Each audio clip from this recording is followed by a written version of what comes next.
স্বামী সর্বপ্রিয়ানন্দজি আজকের বিষয় যুবনায়ক স্বামী বিবেকানন্দ।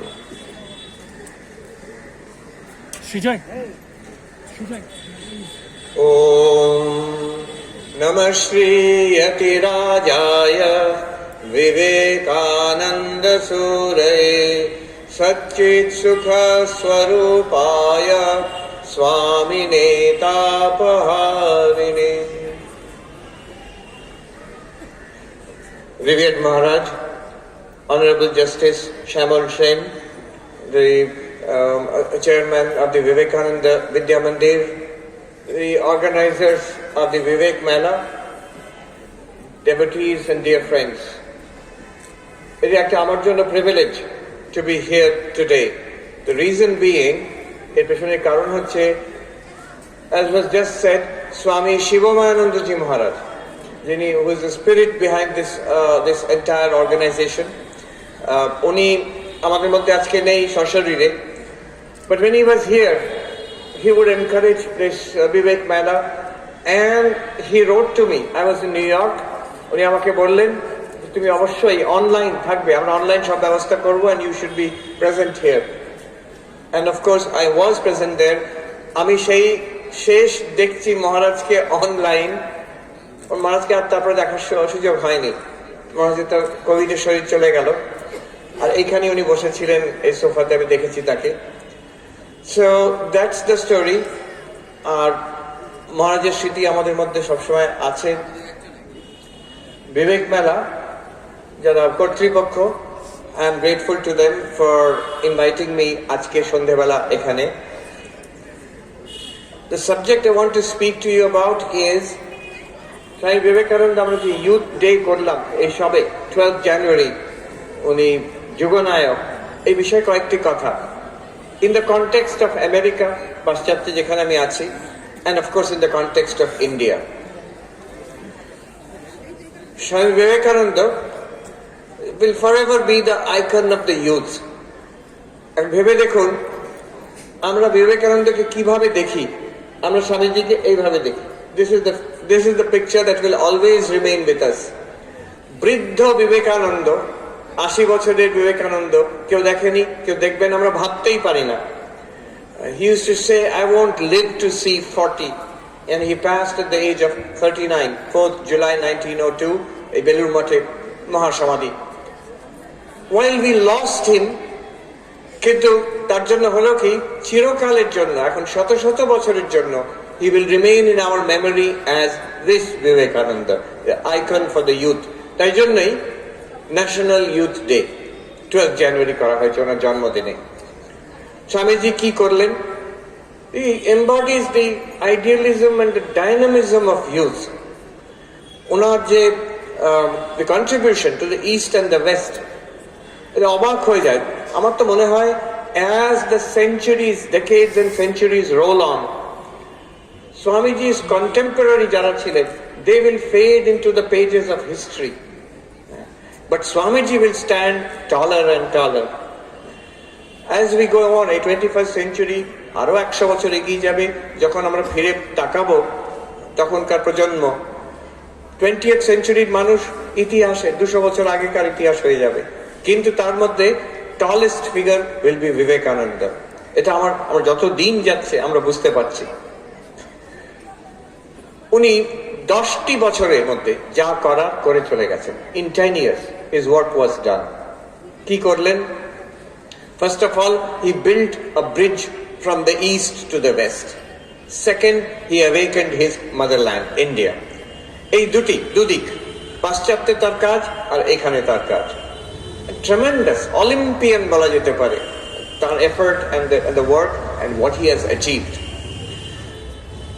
স্বামী বিবেকানন্দ যখন 11 সেপ্টেম্বর 1893 শিকাগোতে দাঁড়িয়ে ওঠে to speak before that audience, আমরা এটা শুধু ভাবতে হয় যে তখন কত প্রকাণ্ড বিদ্বান ছিলেন ওই স্টেজে, and the representatives of the major world religions, almost all of whom, I think, I'm quite sure all of whom were older than him. Most of whom, all of whom were more well known than Vivekananda, occupied positions of power and privilege. Vivekananda had nothing. He was completely unknown. সেখানে কেউ দাঁড়িয়ে উঠলেন। আজকে ভেবে দেখুন, 100 বছর পেরিয়ে গেছে, more than 100 years, 1893, আজকে 2023-তে ওয়ার্ল্ড পার্লামেন্ট অফ রিলিজিয়ন্সে প্রায় কারোরই নাম মনে নেই, কারোর। বিবেকানন্দের নাম সবাইকার মনে আছে। We all remember the World Parliament of Religions because of Vivekananda. World Parliament of Religions এ কয়েকজনকার নাম যেগুলো আমরা চিনি because of Vivekananda. I had the privilege of attending one World Parliament of Religions 2018 in Toronto in Canada. তো সেখানে was a special session commemorating Swami Vivekananda. বলছে আজকে লোকে আমাদের চেনে, Parliament of Religions এখনো হয়। 1993 it was revived after 100 years. So বলছে আমাদের লোকে চেনে এখনো, কিন্তু সেই এক ভারতীয় স্বামী বিবেকানন্দের জন্য। উনি যখন দাঁড়িয়ে উঠলেন, when he stood up to speak, Sister Nivedita পরবর্তীকালে কমপ্লিট ওয়ার্কসে লিখছেন that when Vivekananda stood up to speak, in front of him was the West, the powerful West, the new civilization with its power, its technology, its explorations and discoveries, a dynamic new civilization তার সামনে ছিল।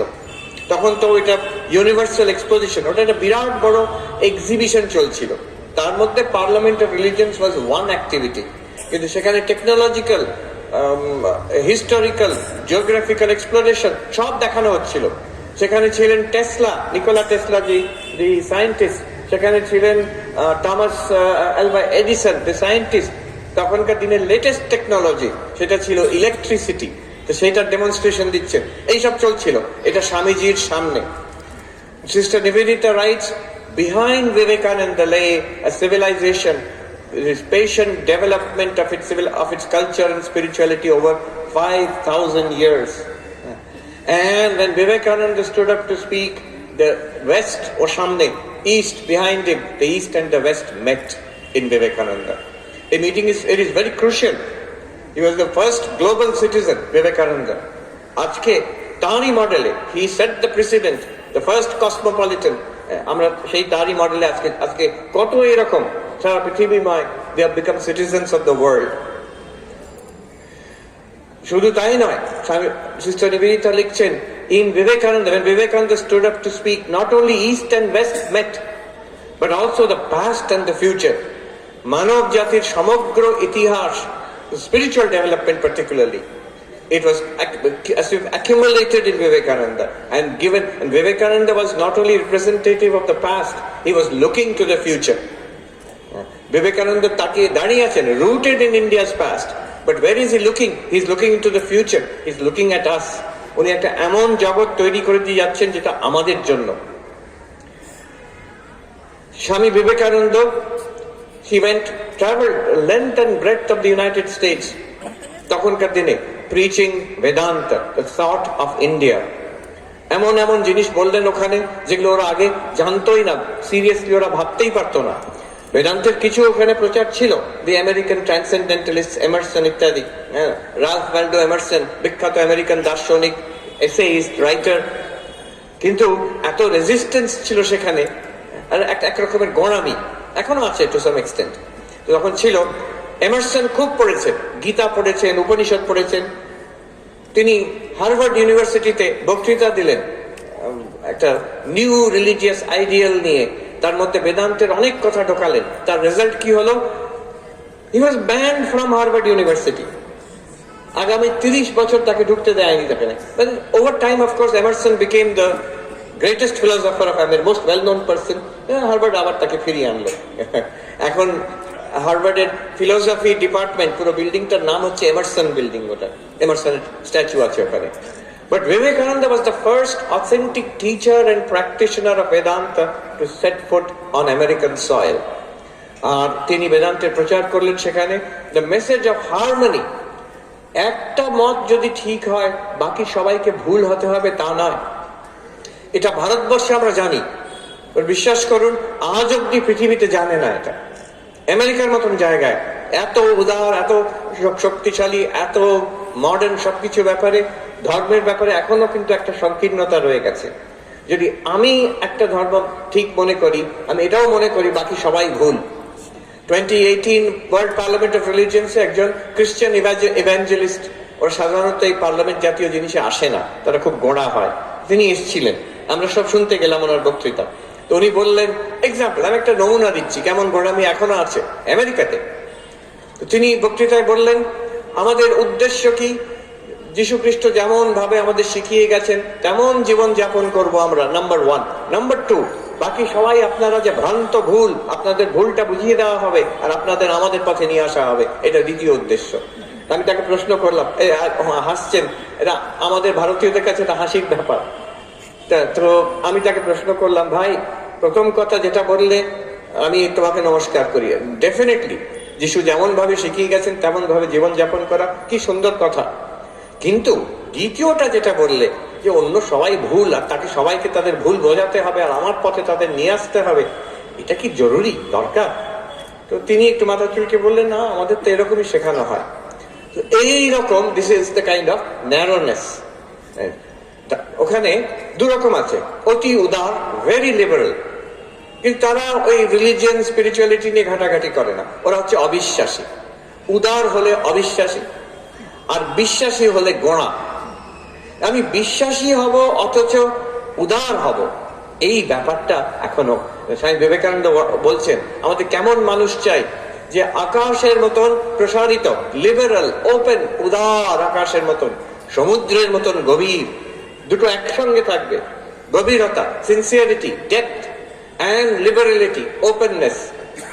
স্বামীজি কেন বলছেন? উনি বলছেন, I have lived with one such, so I know it is possible. মানে ঠাকুরের সঙ্গে উনি থেকেছেন, বলছে ঠাকুরকে আমি চোখের সামনে দেখেছি, most deep spirituality but most liberal. হ্যাঁ, তো এটা সম্ভব, এটা একটা উনি শেখালেন। তারপরে শেখালেন ধর্ম শুধু বিশ্বাসের ব্যাপার নয়, ধর্ম উপলব্ধির ব্যাপার। Religion is realisation. If God exists, I should be able to see God. ঈশ্বরকে দেখা কয়েকজনের জন্য সম্ভব তা নয়, সবাইকার জন্য সম্ভব। শুধু সম্ভব তা নয়, we must, not only we can but we must. কেন? Why should be? আমি কেন ঈশ্বর দর্শন করতে চেষ্টা করব? চেষ্টা করছো তুমি ভাই, তোমার জীবনে যা করছো, তোমার যে সুখের সন্ধান, শান্তির সন্ধান, সেটা ঈশ্বরকে পাওয়া অবধি পূর্ণ হবে না। This journey which we are all on, we are all on this journey. তোমার কোনো চয়েস নেই এ ব্যাপারে। জন্ম জন্মান্তর আমরা খুঁজে চলেছি, and the culmination, you may not call it God, তুমি ব্রহ্ম বলো, অনন্ত বলো, আল্লাহ বলো, ফাদার ইন হেভেন বলো, whatever you call it, there is an ultimate reality। সেইটাকে পেলে, সেইখানে পৌঁছলেই তমেব বিদিত্বা অতি মৃত্যুমেতি, একটা সত্য আছে, তাকে পেলেই শান্ত। এক কথামৃততে এক জায়গায় ঠাকুরকে বলছেন, এই অনন্ত পথ। ঠাকুর বলছেন, না, অনন্ত নয়, এর শেষ আছে। যেখানে শান্তি সেখানে শেষ। তো শান্তি লাভের আশা আছে, দ্যাট ইজ দ্য গোল। পূর্ণত্ব, শান্তি লাভের গোল। This is something that Vivekananda preached there. This is religion is realization. আধ্যাত্মিক প্র্যাকটিস করে, সাধনা করে ভগবান লাভ করা যায়, আর এটা জীবনের উদ্দেশ্য। তার বিখ্যাত কথা, religion is the manifestation of the divinity already within us. You can do it by, চারটে যোগের কথা উনি বলছেন, জ্ঞান, কর্ম, ভক্তি, ধ্যান। আর তারপরে যে উনি রামকৃষ্ণ মিশনের যে লোগোটি করলেন, সেটা নিউ ইয়র্ক বেদান্ত সোসাইটিতে, যেখানে আমরা আছি এখন, সেখানে উনি একদিন সকালে একজন কেউ ওনার বক্তৃতা নিয়ে এসছেন, প্যাম্পলেটে ছাপানো হবে। বলছেন, স্বামীজি একটা সিম্বল হলে ভালো হয়, একটা লোগো হলে ভালো হয়। স্বামীজি ওইখানে টেবিলে বসে কসকস করে কি এটা এঁকে দিলেন। He tossed it and said, draw it to scale. এর মানে কি? তখন ব্যাখ্যা করলেন, জ্ঞান, ভক্তি, কর্ম এবং ধ্যান, এই চারটের সমন্বয় ঈশ্বরকে পাওয়া যায়। This is the entire message, the actual practical message. কি করব আমি? ধ্যান করবে, জ্ঞান বিচার করবে, ভক্তি করবে, আর সেবা করবে। এই চারটি হচ্ছে সাধনা। এইভাবে উনি প্রচার করলেন। দুটি বেদান্ত সোসাইটি করলেন, একটা নিউ ইয়র্কে 1894 আর একটি সান ফ্রান্সিসকোতে 1899। তার পরবর্তীকালে অন্যান্য বেদান্ত সোসাইটি হলো। ওনার পরবর্তীকালে শারদানন্দজি গেলেন, তুরীয়ানন্দজি গেলেন, অবেদানন্দজি তো ওখানে 20 বছরের বেশি আমেরিকায় ছিলেন। So this was the beginning of the work. And Swami Vivekananda, কার বাবা? হ্যাঁ, মোবাইল শান্তি। হ্যাঁ হ্যাঁ, এটা একটা কথা। আমি দেওঘর বিদ্যাপীঠে একটি ছেলে আমাকে জিজ্ঞেস করলো, বাচ্চা, যে মহারাজ আমরা 3 বার শান্তি কেন বলেন?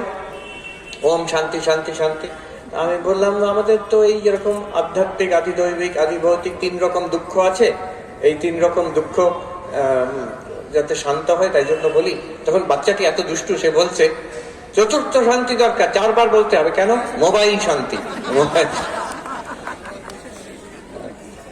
একটি বই আছে আমেরিকান ভেদা, ফিল গোল্ডবার্গ, তাতে দেখাচ্ছেন যে ভারত থেকে বিশেষ করে হিন্দুইজম কিভাবে আমেরিকার উপর প্রভাব আমেরিকান কালচারে ছড়িয়েছে।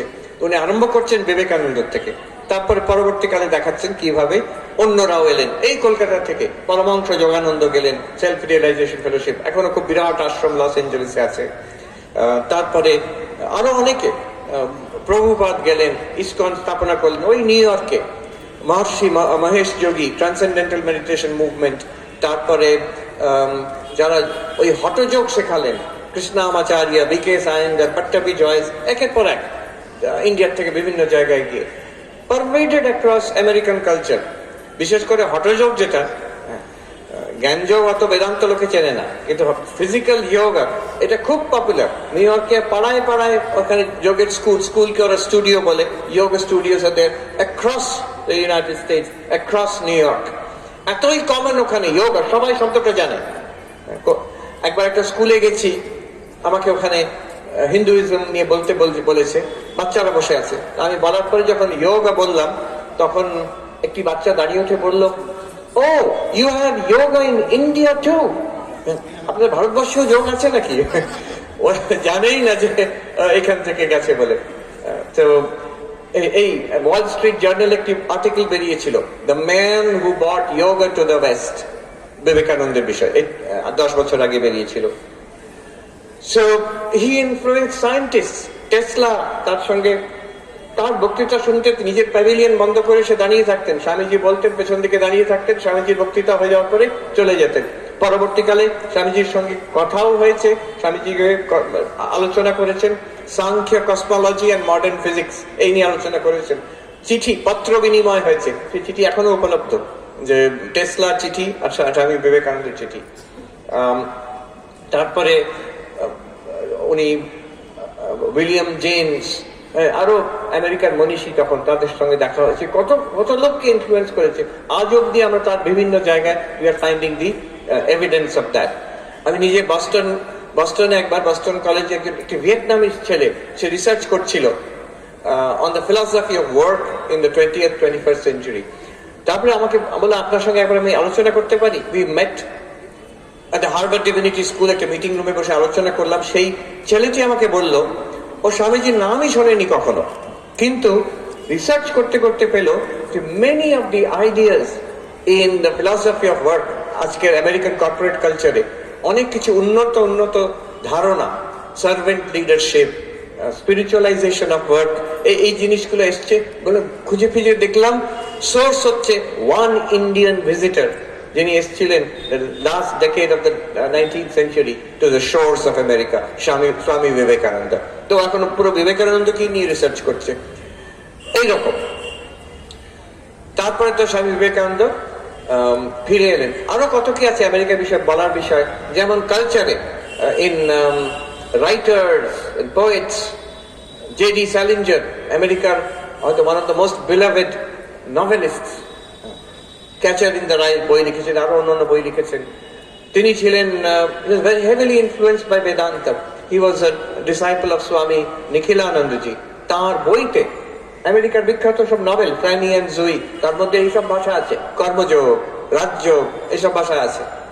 তিনি নিজে বলছেন, these two classics, karma yoga and raja yoga, these two little classics, our American youth would do well to carry around in their pockets. J D. Salinger বলছেন। Aldous Huxley, Christopher Isherwood, Gerald Heard, এরা সবাই স্বামী প্রভবানন্দজির শিষ্য। তারা Aldous হাক্সলির perennial philosophy বই, Christopher ইশারউডের বই তো বিরাট কন্ট্রিবিউশন। আজ অব্দি ইংরেজিতে কেউ যদি পড়তে যায় ঠাকুরের বিষয়, প্রথম বই যেটা আমরা দিই, Ramakrishna and his disciples, Christopher Isherwood, তিনি লিখলেন। তারপরে হিউস্টন স্মিথ, যার কন্ট্রিবিউশন খুব বিখ্যাত, উনি হচ্ছে বিখ্যাত কম্পারেটিভ রিলিজিয়ন, তার বই আছে রিলিজিয়ন্স অফ দ্য ওয়ার্ল্ড। তিনি ছিলেন স্বামী সৎপ্রকাশানন্দজির শিষ্য। So in this way tremendous influence which followed directly from Vivekananda, যেমন জোসেফ ক্যাম্বেল, তিনি নিউ ইয়র্কে ছিলেন, মিথোলজির উপর তিনি বিখ্যাত, আমেরিকার একজন বিখ্যাত ফিগার। তিনি নিখিলানন্দজি মহারাজের শিষ্য ছিলেন। তো বেদান্তের আইডিয়া তিনি ঢুকিয়েছেন তার মারফত। সিনেমার মধ্যে সেই স্টার ওয়ার্স সিনেমা বাচ্চাদের মধ্যে খুব popular. The ideas have come to George Lucas through Joseph Campbell from Nikhilananda, এইভাবে ঢুকেছে। আমরা যে এখন ইংরেজিতে কথামৃত পড়ি, গসপেল অফ শ্রী রামকৃষ্ণ, সেটাও সে এখানে নিউ ইয়র্কে স্বামী নিখিলানন্দজি লিখেছিলেন, ইত্যাদি। তো এই influence and it continues and spreads. অনেকে বিবেকানন্দের নাম জানে না, কিন্তু আইডিয়া গুলো এখন ছড়িয়েছে। প্রফেসর জেফরি লং, উনি একটা ঘটনা বললেন যে অনেকে নিজেকে হিন্দু শব্দ বলে ব্যবহার করতে পছন্দ করে না। ওরা বলে হিন্দু মানে হচ্ছে 3 C's, কাস্ট, কাউ এন্ড কারি। কিন্তু আমরা হিন্দু, একজন বলছেন ওনার পরিচিত, উনি কথা বলছেন, মেম সাহেব, না না না আমি হিন্দু নই, এইসব কি জন্য আমি হিন্দু নই এইসব ব্যাখ্যা ট্যাখ্যা করে বলছেন, আচ্ছা এখন আমার যেতে হবে, আমার পুজোর সময়, it's time for my puja. এইরকম Indian ideas have spread throughout. Karma, এই শব্দ সবাই জানে, কর্মা, পুনর্জন্মের আইডিয়া অনেকেই মানতে আরম্ভ করেছে। এবার দেখলাম ইন্ডিয়ান ফিলসফি, আগে গ্রাহ্যই করতো না, এবার দেখলাম one of the leading philosophers of the world, David Chalmers, তার একটা বই আছে রিয়ালিটি প্লাস, তাতে প্রথম চ্যাপ্টারেই দেখছি ছবি আছে, কার্টুন করেছেন, সেই নারদ বিষ্ণুকে জিজ্ঞেস করছেন মায়া কি আমায় বুঝিয়ে দাও, সেই গল্প আছে। তো এইভাবে তো এখন number of quotations in that book from Shankara, প্রকাণ্ড বৌদ্ধ দার্শনিক ছিলেন বসুবন্ধু, তারপরে সেই নারদ আর বিষ্ণুর গল্প, এইভাবে ভারতীয় দর্শন এর প্রভাব ছড়াচ্ছে অনেক দিকে। এর সোর্স কিন্তু বিবেকানন্দ। সেকেন্ড, বিবেকানন্দ ফিরে এলেন ভারতবর্ষে। ফিরে এসে ভারতবর্ষে তার দ্বিতীয় প্রজেক্ট অ্যাওয়েকেনিং দিস কান্ট্রি। এই কিছুদিন আগে আমরা বোস হাউস রিসরাতে, শরৎ বোসের বাড়ি, সেটা এখন ওরা দিয়েছেন একটি কোম্পানির মারফতে, আমাদের বিদ্যা মন্দির কলেজের একটি ক্যাম্পাস, সেকেন্ড ক্যাম্পাস হচ্ছে। তো সেখানে বিখ্যাত যিনি হিস্টোরিয়ান হার্ভার্ড ইউনিভার্সিটি থেকে সুগত বোস, শিশির বোসের ছেলে, উনি এসেছিলেন। উনি অনেক তথ্য দিলেন। দেখা যাচ্ছে নেতাজি সুভাষ বোস, তিনি 15 বছর বয়স থেকে উদ্বুদ্ধ। স্বামী বিবেকানন্দ পরে বলছে, at the age of 15 I was exposed to the writings of Vivekananda and I devoured them for days, weeks, months. Janaki বাবু লিখছেন, জানকীনাথ বসু ছেলেকে, তুমি কি চাইছো বলো তো? 17 বছরের সুভাষ লিখে পাঠালো, my philosophy is the philosophy of Vivekananda. সেই উনি পালিয়ে গেছিলেন সাধু হতে, তার সঙ্গে স্বামী ব্রহ্মানন্দ দেখে ওকে বলেছিলেন ওকে ফেরত যেতে। স্বামী ব্রহ্মানন্দ তখন প্রেসিডেন্ট, স্বামী বিবেকানন্দ শরীর চলে গেছে। একটি শুনলাম বিশ্বস্ত সূত্রতে, একজন মহারাজ শুনেছেন, স্বামী ব্রহ্মানন্দের একজন সেবক ছিলেন কাশীশ্বরানন্দজি, তার কাছ থেকে শুনেছেন। যখন ওই সুভাষ বোস ফিরে গেল, তার কিছুদিন বছর পরে সে পলিটিক্সে ঢুকলো, তখন স্বামী ব্রহ্মানন্দ রিমার্ক করেছিলেন, এটা প্রকাশিত নয় কিন্তু এটা এইভাবে শোনা গেছে, ব্রহ্মানন্দ কথা বলেছিলেন, কাশীশ্বরানন্দজি মহারাজ শুনেছিলেন, তিনি একজন মহারাজকে বলেছেন, তিনি আমাকে বলেছেন যে রাজা মহারাজ স্বামী ব্রহ্মানন্দ বললেন, এই জানকী বাবুর এই ছেলেটি ইংরেজ সরকারকে সমূলে নাড়িয়ে দেবে। তখন বলেছেন সোর্স বিবেকানন্দ, এদিকে সুভাষ বাবু, ওদিকে পণ্ডিত নেহেরু বলছেন, গান্ধীজি বলছেন, my love for the country has increased 1000-fold by reading Vivekananda. Belur মঠে এসেছিলেন স্বামীজির সঙ্গে দেখা করতে। সুভাষ, তারপর নেতাজি বলছি, আমাদের নেহেরু, পণ্ডিত নেহেরু বলছেন যে in my generation all of us, যত ফ্রিডম ফাইটার ছিল, পলিটিশিয়ান ছিল, আমরা সবাই we have read Vivekananda, and he is telling the youth of modern independent India to read Vivekananda. So awakening the country to a sense of its own glory, lectures from Colombo to Almora, উনি একটা শক্তি সঞ্চার করে দিলেন। He felt this is not a dead civilization. It's not a dead civilization. It is only sleeping. It has to be awakened. আপনি স্বামী বিবেকানন্দ যখন world parliament of রিলিজিয়ন্সে বক্তৃতা দিয়েছিলেন, অন্যরাও অনেকে বলেছিলেন। সেই বক্তৃতাগুলো কেউ পড়ে না, কিন্তু সেগুলো পাবলিশড, ওদের প্রসিডিংস পাবলিশড। তার মধ্যে একজন বক্তৃতা দিচ্ছেন, একজন খ্রিস্টান মিশনারি, তিনি ভারতবর্ষে এসেছিলেন মানুষকে কনভার্ট করতে, ওইখানে ওখানে বক্তৃতা দিয়েছেন উনি। সে বক্তৃতা পড়ার মতন। তিনি বলছেন, the work before us in India, আমাদের কি করতে হবে। বলছেন ভারতবর্ষ একটা ডেড সিভিলাইজেশন, এটা আস্তে আস্তে it is decaying, it will crumble very soon. এই ভারতবর্ষে উনি নাম বলছেন the greasy bull of Madurai, Madurai সেই ষাঁড় বসে আছে, মানে নন্দীকে বলছেন আর কি, আর অমুক মন্দির তাঞ্জোর না কোথায় বলছেন, সেসব ধ্বংসস্তূপে পরিণত হবে, কেউ আসবে না আর। সেই বলছেন রোম আর গ্রিসের যে রুইন্স ওই রকম হয়ে যাবে, কোটি কোটি লোক, কোনো ধর্ম থাকবে না। আমাদের তাই জন্য উঠে পড়ে লাগতে হবে, এই মানুষগুলোকে আমাদের ধর্মে ধর্মান্তরিত করতে হবে, এটাই আমাদের কাজ। আমি ভাবি, হায় ভগবান, 100 বছর পরে সেই তাঞ্জোর আর মাদুরাই আর তিরুপতি আর জগন্নাথপুরী, হ্যাঁ, এখানে কালীঘাটে, সারা ইতিহাসে যত লোক যেত না তার থেকে বেশি লোক এখন যাচ্ছে।